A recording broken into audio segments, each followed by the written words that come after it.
Bisa? Bisa, Bu? Bisa? Bisa, Bu. Bismillahirrahmanirrahim. Assalamualaikum warahmatullahi wabarakatuh. Waalaikumsalam warahmatullahi wabarakatuh. Alhamdulillahirrabbilalamin.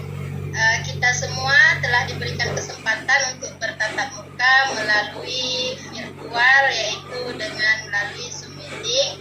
Nah, dalam kesempatan ini izinkan nantinya saya akan memaparkan materi. Sebelum itu, Bapak Ibu semua sudah membaca di ruang eksplorasi konsep ya Bapak Ibu. Bapak Ibu semua sudah memahami? Apakah Bapak Ibu semua sudah membacanya? Sudah, Bu.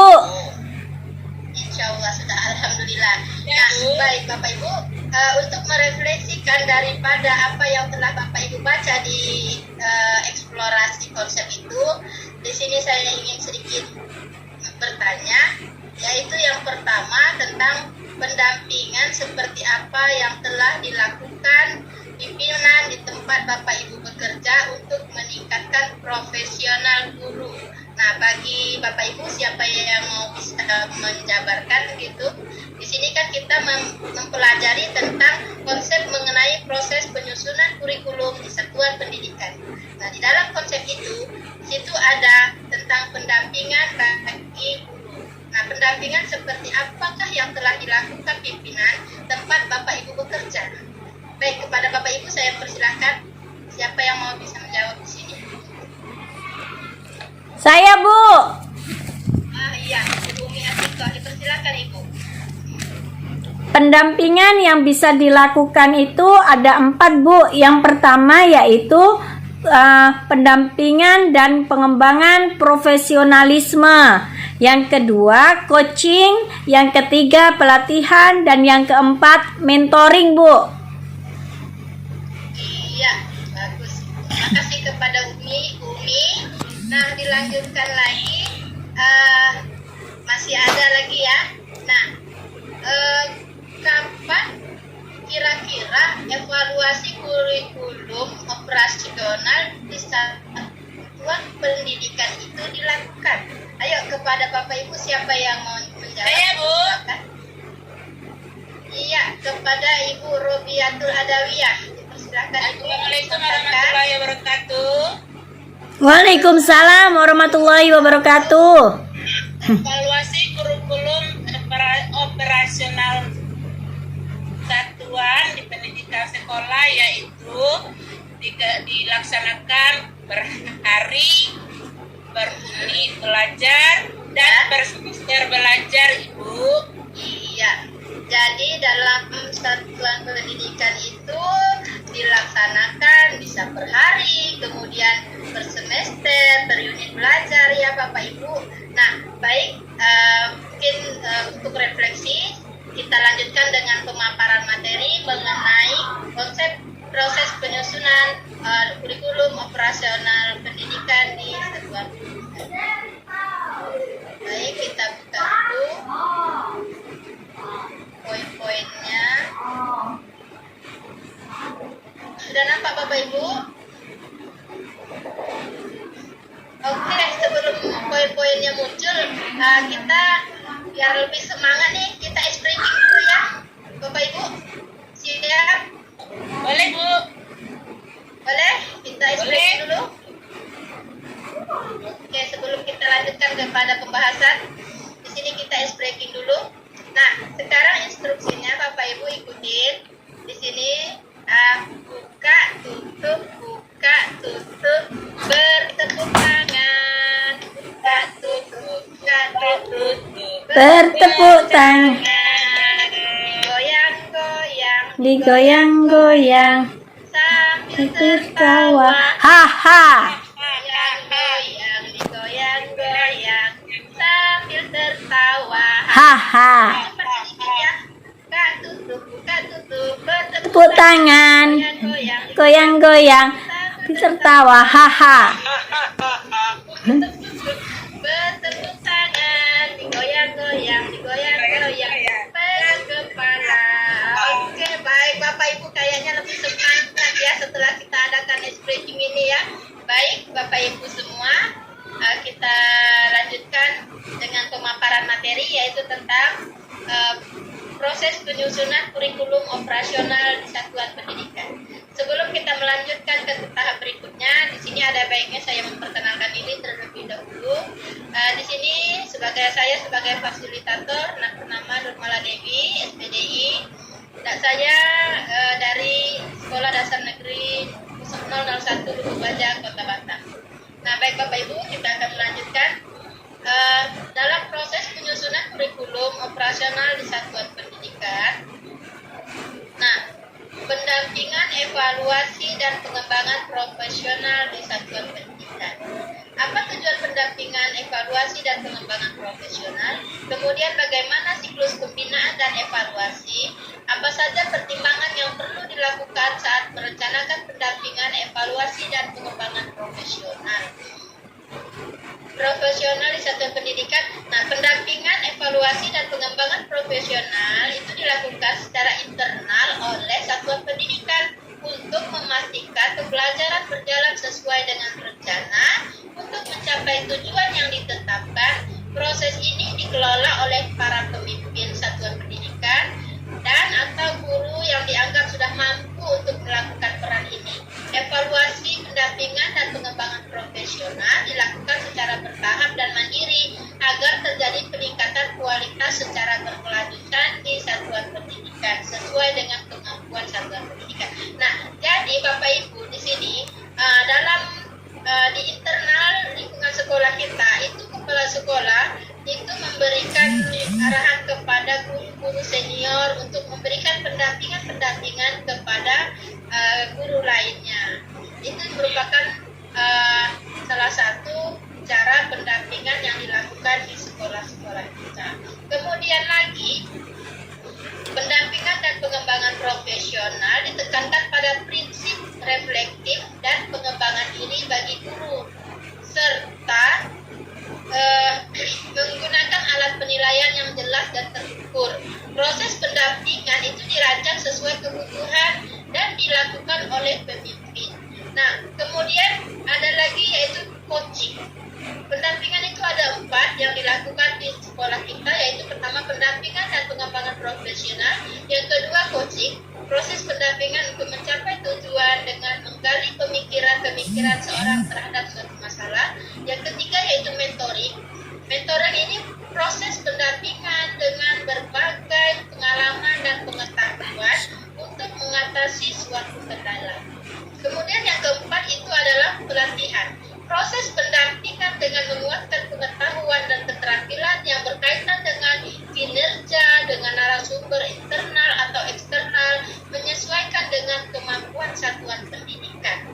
Nah, ini tadi sudah dijawab sama Ibu Umi Atiko. Di dalam elaborasi konsep kita, inilah langkah-langkah yang dilakukan oleh pimpinan kita untuk meningkatkan profesional guru.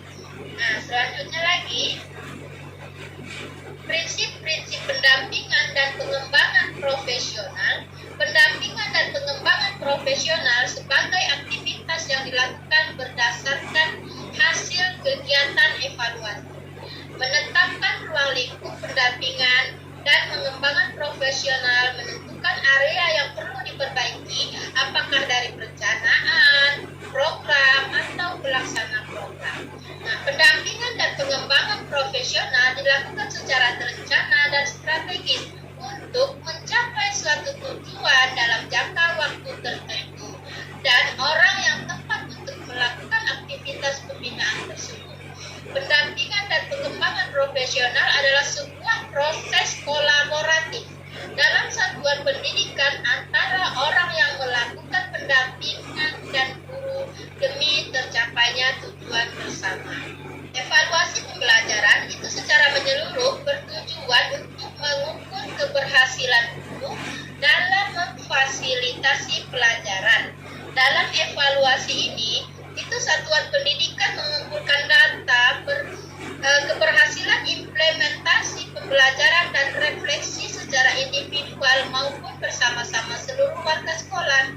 Jadi prinsip-prinsip dalam melakukan evaluasi pembelajaran itu ada 5. Yang pertama, menetapkan tujuan evaluasi yang akan dilakukan.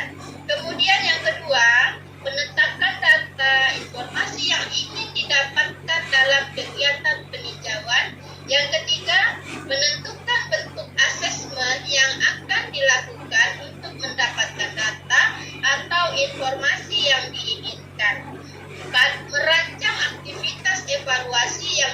bersifat reflektif dan dapat dijadikan pengembangan bagi guru dan pelaksana program. Yang kelima, menggunakan alat penilaian pencapaian yang jelas dan terukur. Evaluasi kurikulum operasional di satuan pendidikan. Mengapa kurikulum operasional perlu direfleksikan dan ditinjau ulang? Nah, di sini kita dapat meningkatkan hasil belajar peserta didik, keterlibatan, kepuasan belajar. Kemudian untuk menunjukkan kekuatan dari program belajar sebagai implementasi kurikulum operasional, mengevaluasi perubahan terkini dari implementasi yang dilakukan, mengidentifikasi program belajar yang perlu diperbaiki, mengukur ketercapaian visi dan misi lewat program yang diajarkan di sekolah. Evaluasi merupakan sarana pemberian umpan balik atau feedback kepada kompetensi mengajar guru yang selaras dengan tujuan dan kebutuhan belajar peserta didik serta kebutuhan dunia kerja. Apa yang perlu ditinjau kembali? Bagaimana cara melakukannya? Nah, alur pembelajaran dan tujuan pembelajaran. Kompetensi utuh yang memuat pengetahuan, keterampilan, dan sikap yang akan dituju. Bagaimana ketiga hal tersebut terlihat secara vertikal maupun secara horizontal. Dengan mempertimbangkan aspek penting di setiap mata pelajaran. Kemudian lagi sumber materi ajar, perlengkapan visual maupun auditori, kesesuaian dengan tahapan perkembangan anak, persepsi peserta didik dalam menjalani proses belajar, persepsi orang tua dalam melihat perkembangan peserta didik. Nah, untuk SMK itu relevansi kompetensi dengan kebutuhan dunia kerja. Siapa yang terlibat dalam evaluasi kurikulum operasional di satuan? Nah, yang terlibat itu ialah pengelola kinerja guru dan tenaga kependidikan agar mereka dapat bekerja dengan efektif. Proses dan program yang dianggap paling berhasil serta indikator keberhasilannya. Proses dan program apa yang masih perlu dikembangkan serta apa saja bagian-bagian yang paling penting untuk dikembangkan.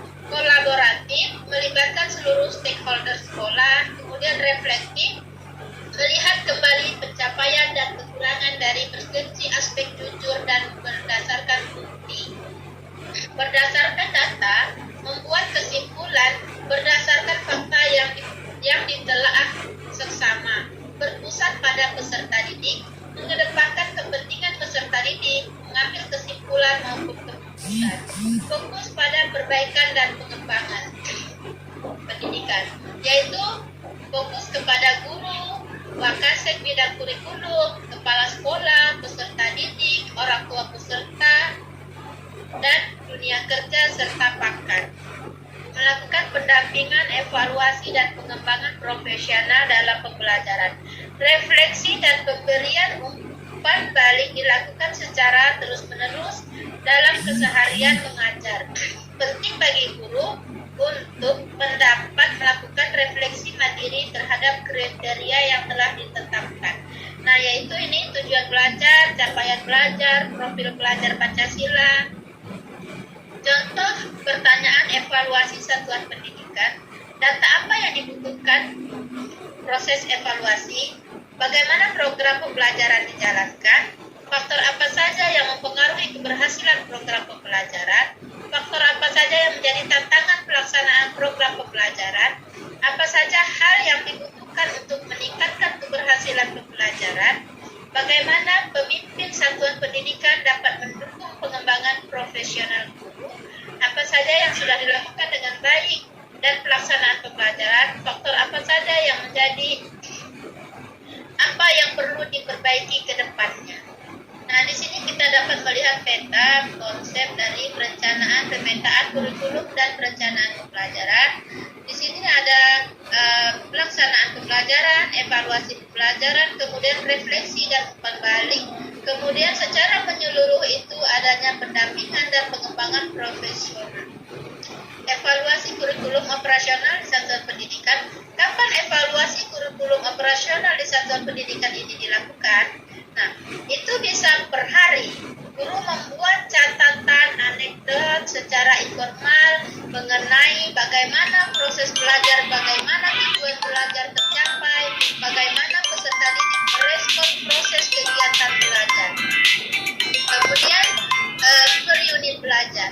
Setelah melakukan asesmen informatif secara individual maupun tim untuk bisa proses belajar dan tercapainya tujuan dan melakukan perbaikan maupun penyesuaian terhadap proses belajar. Kemudian lagi per semester.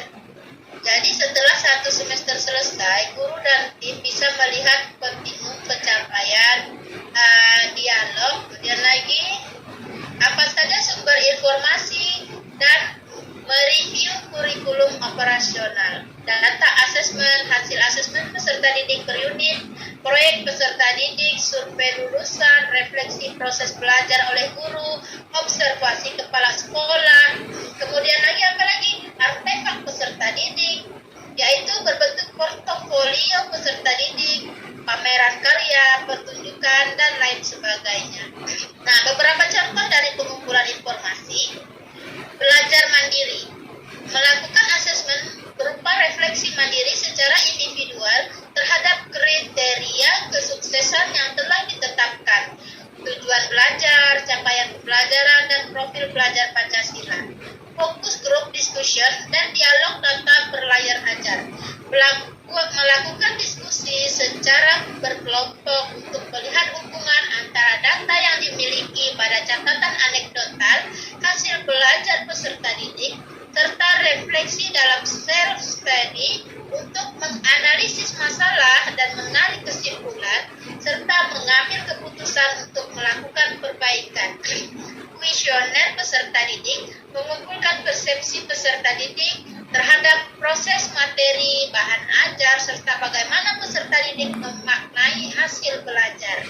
Nah, contoh strategi evaluasi kurikulum operasional di satuan pendidikan yaitu mengadakan pertemuan dengan orang tua, warga sekolah untuk mendapatkan gambaran mengenai pandangan mereka terhadap evaluasi kurikulum, apa yang dipahami, bagaimana perasaan dan pendapatnya mengenai evaluasi di sekolah. Kemudian lagi arahan diskusi pada pembahasan mengenai lingkup evaluasi kurikulum, tunjukkan sampel yang akan digunakan atau dokumen evaluasi yang akan digunakan. Kemudian lagi amati jalannya program secara seksama untuk mendapatkan informasi nyata mengenai implementasi dan mengingatkan semua pihak terhadap tujuan program.